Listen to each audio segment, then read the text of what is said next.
on the occasion when the country and the world over commemorates the passing of an icon of the liberation and the freedom struggle, Comrade Chris Martin Hani.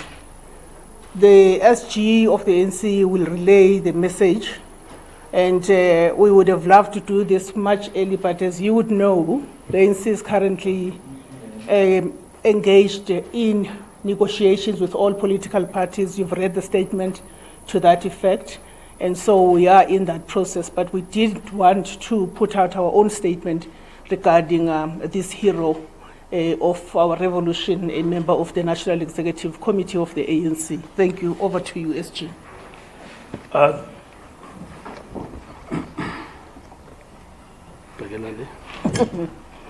Okay. Better now. Yeah. You're right. You're right. Okay. Thank you very much, ladies and gentlemen of the media, and Mathengi, our national spokesperson. The African National Congress joins the people of South Africa and the broader liberation movement in commemorating the life and legacy of Comrade Martin Tembisile Chris Hani, who remains a revolutionary stalwart, people's commissar, and a fearless chief of staff of Umkhonto weSizwe, the people's glorious army. His life was dedicated to the liberation of the oppressed people of South Africa and the realization of a truly free, united, non-racial, non-sexist, democratic and prosperous South Africa. On this day, we remember in mourning, with pain and reverence, the cowardly, brutal assassination of a towering commissar, Hani, on the 10th of April, 1993, by agents of the heinous apartheid regime and their right-wing extremist collaborators. His murder was a deliberate and orchestrated attempt to collapse negotiations, provoke civil war, and halt the inevitable victory of the democratic forces. But true to the revolutionary discipline of the African National Congress and the profound political maturity of the people of South Africa, the nation responded with restraint and unity. In refusing to be provoked, the masses turned their grief into strength, and in doing so, they carried the baton of liberation over the final hurdle towards freedom. Commissar Chris Hani was more than a political leader for the people of South Africa. He was a servant of the working class and the poor, a gender activist, a combatant who shared trenches with rank-and-file soldiers in the Wankies Polilo campaign, and an ideologue whose Marxist-Leninist convictions never wavered. As the National Executive Committee of the ANC and the General Secretary of the South African Communist Party, he embodied the shared history of struggle waged by both parties and a deep understanding of the unity of purpose between national liberation and class struggle. We want to thank our government led by President Ramaphosa by commemorating this day in Mdntv and unveiling a statue of Comrade Chris in Mdntv led by the Deputy President, Comrade Paul Mashatile, and the Minister of Sports, Arts and Culture, Minister Gayton Mackenzie. In doing so, you are preserving a heritage and a legacy, and teaching the young that in a lifetime there was a leader, formidable leader of the people, called Temsile Krisani. His vision was never for a democracy in name only, but for a South Africa where land, wealth, and power are fundamentally redistributed to serve the people. As we mark 32 years since his assassination, we must reaffirm that the program of renewal and ethical leadership must be anchored in his revolutionary ideals and convictions in the unshakable foundation of the Freedom Charter, which is our discerned vision to transform the lived realities of poverty, unemployment, and inequality. On Monday, an inquest on Griffiths Mxenge, as well as President General of the African National Congress, Albert Luthuli, will begin in the Pietermaritzburg High Court. It is something that we are celebrating as the African National Congress, and we reiterate on the 10th of April 2025 that an inquest on the death of Krisani must also be opened. As the African National Congress, we believe that it is imperative, it is important that if we are to have full closure to this matter, that such inquest is equally important for Comrade Chris. Thank you very much. Thank you, SG. Colleagues, I'll take hands. There are no hands.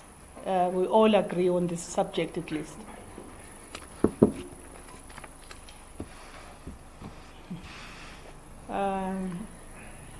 And then, yes, please go ahead. And then eyewitness needs. So I want to to I'll take 702 eyewitness news. My question, SG, I would like to know, how does the ANC feel that the annual commemoration is now being moved to the Eastern Cape? I think this is the first time that it's held in another province outside of Gauteng. Is the ANC concerned? And does this speak to the tensions between the SACP and the ANC as well? And in previous years, the event was always co-hosted by the City of Gauteng. The National Arts Department has now taken over. What should we think about that? Thank you. Thank you very much. SABC at the back. Just on a different note, you did announce that you were meeting various political parties this week for the GNU. How many have you met thus far, and how are the engagement going? Thank you. Is that what you wanted to speak about? Okay. Before I take you, Lunga, I'll go back to you then. So from our side, we'd like to know if you didn't have to add to what my colleague is saying. What is the... Sorry, Mbalula from Museum Africa. We'd like to find out if you did meet with the DA and if you still are in the GNU, as well as if KZN was discussed at all during these meetings. KZN? Yes, specifically the GP. The Governor Provincial Unity? Yes. Okay. Helen Guardian. Thank you very much, SG. My name is Muma from the Helen Guardian. SG, I just want to know if the ANC is consulting through the entire parties and what has been said by the EFF, if you have contacted them, and maybe if you have spoken with them. And was there any discussion with HNSA on how, or what do you hope to gain from speaking to HNSA? You want them to join the GNU? Because at the moment what they are saying is that the ANC and the DA and all those who want the GNU constitute about 70% of parliament. So they wouldn't want to join the GNU if the status quo remain as it is. So So they are saying if it's significantly reduced, then they will consider joining it. Are you then looking to remove the DA if it doesn't agree? And is it true that you've asked them that they should withdraw the court matter on the expropriation bill and also on the budget issue? Are those one of the things that you are not going to accept if they continue, if they want to continue to stay in the JNU? Thank you. I'll turn to the SG, and if there are any follow-ups, we will take them. Thank you very much. Eyewitness News, annual commemoration move to Eastern Cape. We believe that Eastern Cape, Mpofu-walsh, that's where Comrade Chris comes from. President Mandela believed that leaders should be buried where they come from, among their people. And Comrade Chris' life is now celebrated at Mpofu-walsh, in the home of the legends, in the Eastern Cape. That is a befitting tribute on the 10th of April, as we remember this gallant fighter, Commissariat Chief of Staff, that we go to Mpofu-walsh and unveil a statue in his honor by our government and the Department of Sports, Arts and Culture. There can be no better place either than that place of his birth. We continue to celebrate the life and times of Comrade Chris and commemorate his life in Eguru Lane in Boksburg, where his mortal remains are buried. And that happened, I think, on Monday with the SACP and the ANC, commemorating Comrade Chris in Boksburg. That will continue too. So there's no shift. This is a remembrance not only for the 10th, but on daily basis in the lives of our people and the people of Mpofu-walsh, to know that among them in the rural Eastern Cape, the revolution gave birth to a combatant, Chris Tembisile Ani. So there is no shift in terms of how we commemorate. It's to raise it to another level, which we embrace for this year, that this is taking place in Mpofu-walsh. SABC meeting with political parties, we did brief the media that we will seek audience and engagement with all political parties to address the budget impasse going forward.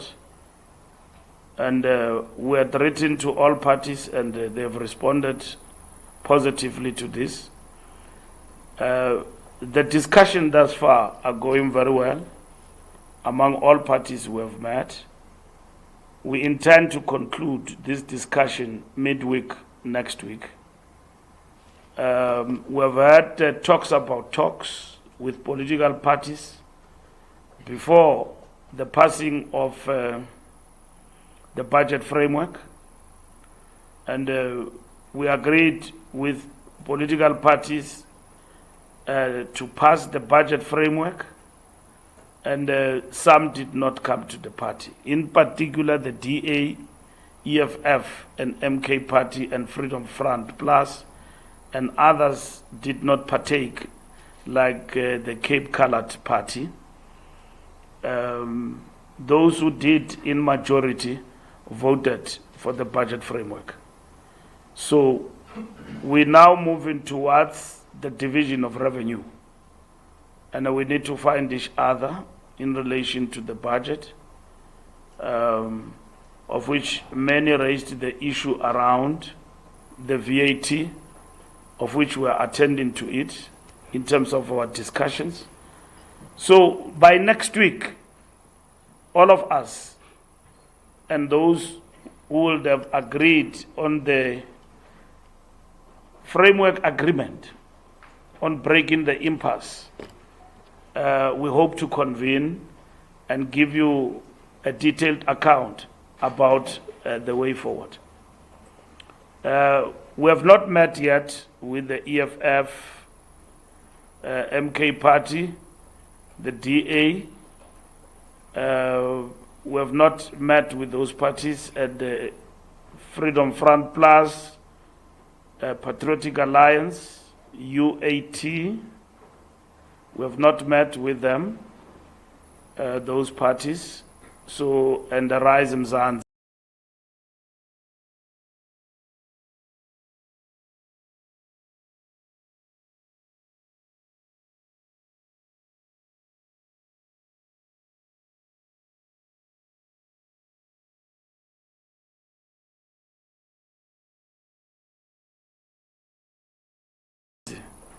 We'll meet with some tomorrow. We meet with the DA on Saturday and the Freedom Front Plus on Sunday. All political parties we have engaged with to date have agreed that we will meet next week again, all of us, in terms of interrogating and concretizing the way forward on the question of the budget. There are various suggestions that political parties are making. They are committed to making South Africa work beyond party affiliation, the same as that is the case with the ANC. And you may ask why the ANC convenes the meeting. We are the largest party. We've got the responsibility to engage with everyone and lead to make things actually happen.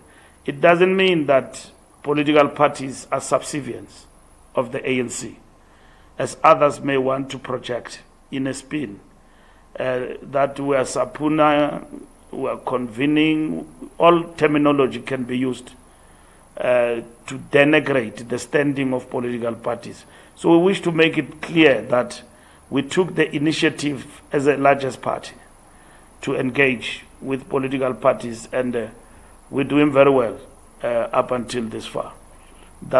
So we have met with the UDM, we have met with BOSA, we have met with Action SA, we have met with the IFP, we have met with the Cape Coloured Party. We are meeting others tomorrow, and then we will conclude that process on Monday. And as we conclude, it will take us to the way forward. Because what is before us is not a matter between two political parties. It's a matter among political parties. Those in the GNU, as well as those who are outside. To make it a point that we are able to pass the budget. That's what is important. There's not been any bargaining conditions other than political parties raising their objection to the question of the VAT, as you would have known, that they did so prior and after the passing of the budget framework. So we are engaging with political parties, and this has been, we are happy to report that this engagement has been very fruitful with political parties. Newsroom Africa.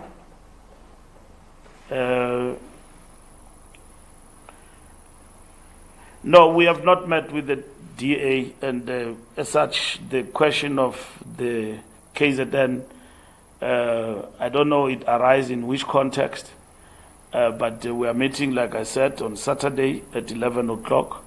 So KZN has not arisen in terms of our discussions, because we have not yet met with the DA, and as such, I cannot give answers to a number of questions you may ask that are related to the ANC and the DA in terms of what has happened with the passing of the budget framework. That will only come after our meeting.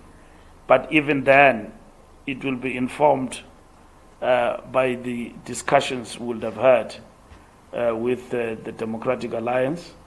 It is only then that we can answer a number of questions you may have asked in relation to the Democratic Alliance.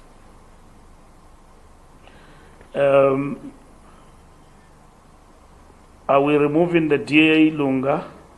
Did we ask them to withdraw the court case? I think it relates to the matter that I've just answered that we have not met with the DA.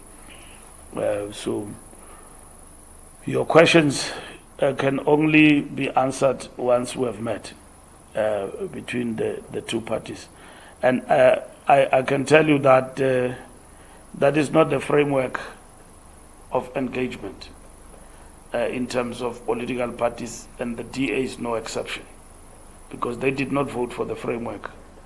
The question for us is, what is our attitude in terms of the budget impasse, and what needs to be addressed to get the budget to be passed for South Africa?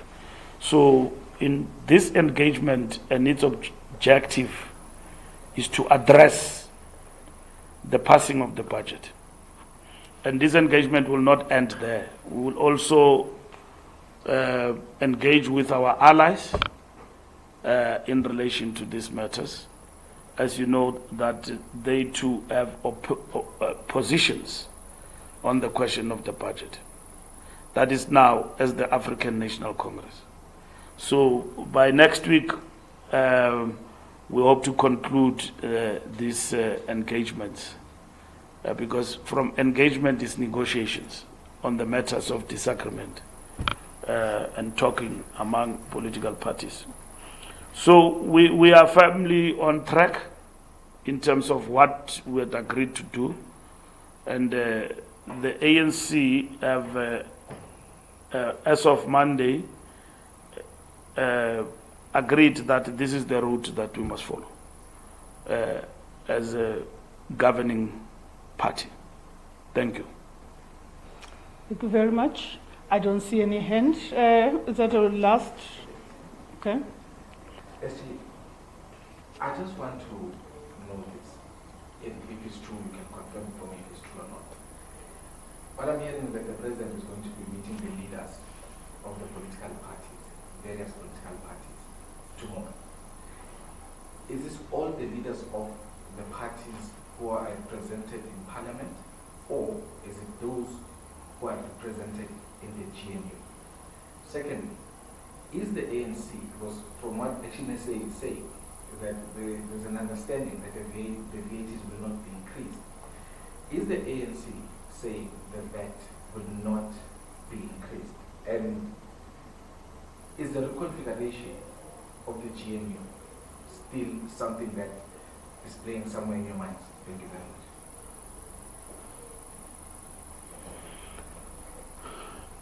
much. We are engaging with political parties, and we can confirm that Action SA is firm on the question of the VAT, and in relation to it not being part of the budget going forward. That is the matter we are engaging with as we speak. In terms of our negotiations, and obviously we don't run treasury, and different political parties have been engaging with the Minister of Finance in this regard, and so what is permissible in terms of that work, treasury would like to defer to treasury, but it is important that we allow this process to conclude, and then we'll answer you quite clearly and with a little bit of firmness next week, once we allow the process to be finalized. So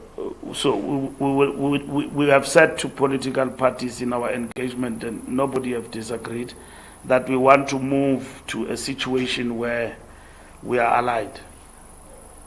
Maybe all of us, and not so much all of us at the end. So political parties have got bottom lines that we can move up to this far. That include the ANC. And we will be more pronounced by next week once we've concluded the process of engagement. So don't go and rest. We're still on track, and don't second guess us. We'll speak for ourselves, including all political parties. At the end of the day, those who agree on the way forward will then have to craft a statement of agreement. The GNU is not the ANC and the DA. The president, when he meets with the GNU, he addresses issues of the GNU, of political parties, in terms of the conduct and at the same time what needs to be done. Because the GNU is GNU of political parties. We don't believe in the marriage of two parties. Albeit the fact that that reality, others want to undermine it, you know. But the fact of the matter is that this is a government of national unity. Leaders and their political parties must be respected. The ANC is advocating for a rules-based approach in terms of the functioning of the GNU going forward. Lunga, most of you are asking the question, and let me answer it, reconfiguration. Reconfiguration will be answered fully if a political party, two or one, walk away from the GNU. And I've explained to you that one political party walking away from the GNU does not mean the collapse of the GNU. It means you then engage in a discussion of reconfiguration. And secondly, I have explained to you, and I wish to reiterate, the ANC is committed to the government of national unity. The challenges that we have faced with the passing of the budget are matters that are under discussion as we speak. And if it so happens that the impasse is not avoidable, in the process of negotiations and talks between parties, it means that will then result in other processes and discussions. At the present moment, we're sailing very nicely, and there's not been anything that seeks to suggest that we may end up with a mayhem. So political parties are cooperating and we're engaging. So by next week, we will have a roadmap and a way forward on the budget, and that will be informed by this process of engagement. We've been candid and open to one another, and serious suggestions have been made in terms of breaking the impasse and ensuring that we are able to have a budget that speaks to growth and that address the crisis and the bloodbath of joblessness in our country, and address all those challenges in terms of the impasse around the VAT. If not VAT, where are the sources of income going to come from? And ensure that it's not just VAT, but it is VAT versus austerity. And if that austerity others are advocating for affect social spending, what does it mean for us? And the ANC is not caught in between. It's a question of saying, where do we then get the resources to address the shortfall and to ensure that social spending on important aspects of the budget is then addressed. So that's what is important for us. More than what you want to hear about positions in government and all of that, no. It's an easy discussion of reconfiguration because you have left. If you have left, government is reconfigured. And then who then comes in, we can then discuss positions. The very fundamental discussion that we're having now is about the budget. You know that budgets break or make a government, especially coalition governments. You would have seen that in Europe and everywhere else. So budget is an important tool in terms of governments. So we're having a good discussion, and we are hopeful that we should produce the positive result at the end of next week. We have said to you 2 weeks. Of course, there's going to be Easter, and we don't count those days. But in the next 2 weeks or so, we should be able to have concluded on these matters. Yeah. All right, colleagues, thank you. Thank you very much. We are adjourned. Thank you. Yes, Jean. Thank you, Shara.